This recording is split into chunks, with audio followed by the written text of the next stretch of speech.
Hello everyone. Today I thought I'd run you through some good entry-level watch books that you can pick up quite easily and get your library going if you are a fan of horology and wristwatches in general. A lot of these books that are brought out on the market tend to be extremely expensive. There's some that have been listed up to $250 plus, especially for Rolex specialism books, whereas all of these are very affordable. I've included the links down below if you want to check them out. They're all available on Amazon, so they're easily deliverable. And these are three. I've got quite a few, but these are the three that I would recommend people picking up that will cover most bases. So the first is Rolex History, Icons, and Record-Breaking Models. This is by two authors, Osvaldo Patrizzi and Mara Capelletti. This is a book, as it looks, that goes extremely deep into Rolex specifically. I've got three books to show you, but they're not all specialism books. But this is the specialism book on Rolex that I'd absolutely advise people look at if you have an interest in the brand or just an interest in horology in general, because Rolex, as you may know, has had such a big part to play in the watch world as we know it today. And this book really gives you a great overview as to the history, Hans Wilsdorf, the founding of the company, why it was founded, etc.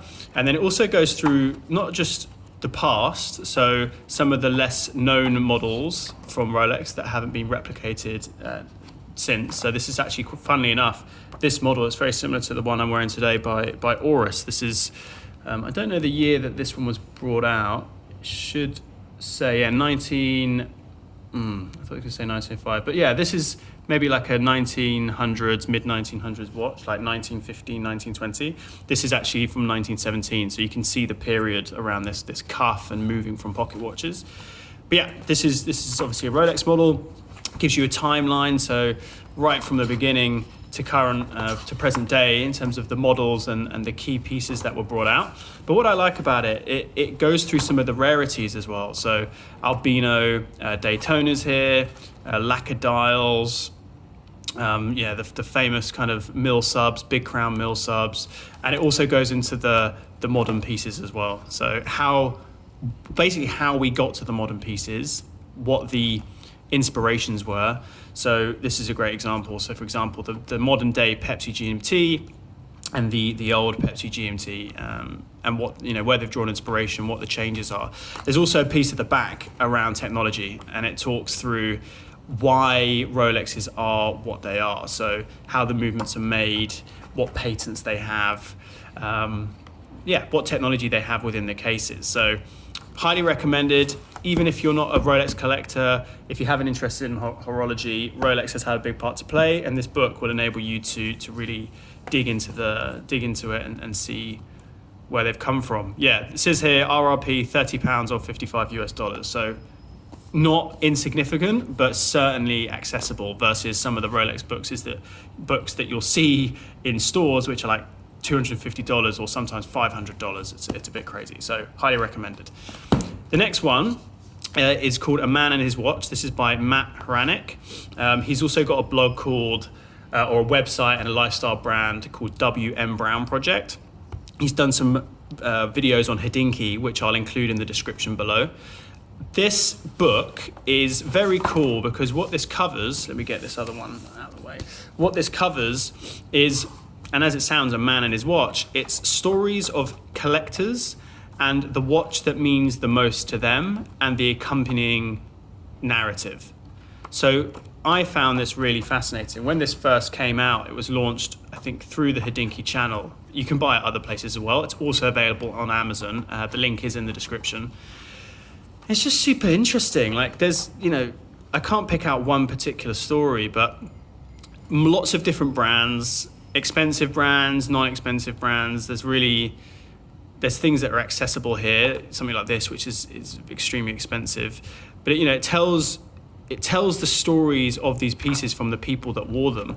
Let me just pick a random one here that I'm this is a great story in particular. I'm glad I landed on this one.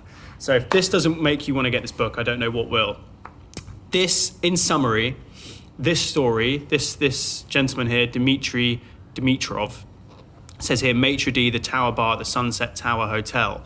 This is the story of how Bill Murray, he was a waiter, this Dimitri, probably, I don't know if he still is, or maitre d', sorry. He's a maitre d' working at this restaurant, I believe in New York. And this is the story of how Bill Murray gave this maitre d' his own, so Bill Murray's Timex Indiglo. And it's the story of how that happened, what scenario enabled that to happen. And it's a great anecdote, it's a great story, and this book is packed full of them. Highly recommend this. It's a great coffee table book as well. The design is fantastic. I'm not exactly, does it tell you the RRP? Yeah, RRP of $35 US. Again, available on Amazon, fantastic buy. Just quickly on this back picture. So the front is the Paul Newman Daytona. And this is the back, and this is the engraving that his wife put on there. Drive slowly, Joanne. It's just fascinating. And that story is included as well. I believe it's told by his daughter. So highly recommended.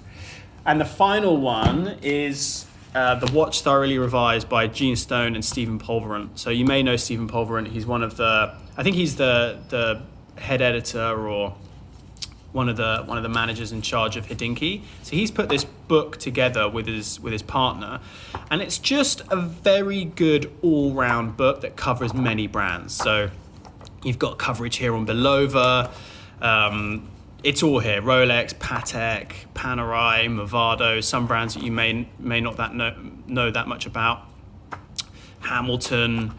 Gérard Perregaux. So it's really quite broad. It's got the boutiques like FP Journe, and it's got the high street brands like Hamilton. It's got a bit of history and a bit of modern, Nomos as well. And I just highly recommend it as again, very good coffee table book, but also a great read if you want to have a broader understanding of what brands are available, their histories, and then some of the newer things they've brought out. Kind of it's like a bit of like an encyclopedia, right? Something you can keep on your shelf, and you can reference it when you need to reference it. One thing that I'm not a massive fan of is the fact these pictures here. So this, for those of you that know, let me count how many's on here. So 3, 6, 9, 12, okay, 15. So there's 15 watches here, but a lot of the watches that are featured in this photo are part of what's called the Dirty Dozen.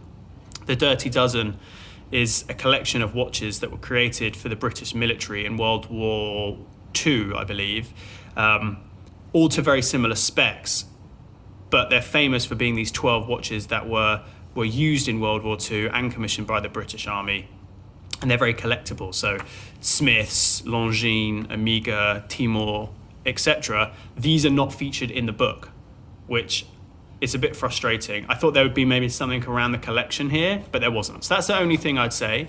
If you pick up this book and you see this photo and you're thinking, great, I'm going to learn about the Dirty Dozen and some of the brands in here, that's not necessarily true. Like Timor isn't featured, so a bit frustrating, but it is what it is. So these are the three. Just a quick video to place these recommendations in front of you. All of them are available on Amazon. They're all accessibly priced. The links are in the description if you want a hand finding them, as well as that link to the video of Hodinkee that featured Matt Hranek, so you can learn a bit more about him. Highly recommended. Educate yourself, get your knowledge a little bit more increased, and also, even if not, they just look great on a shelf or as part of your watch library. They look great as a coffee table book. So yeah, highly recommended. Hope you enjoyed it. Hope this has been informative, and I'll catch you in the next one.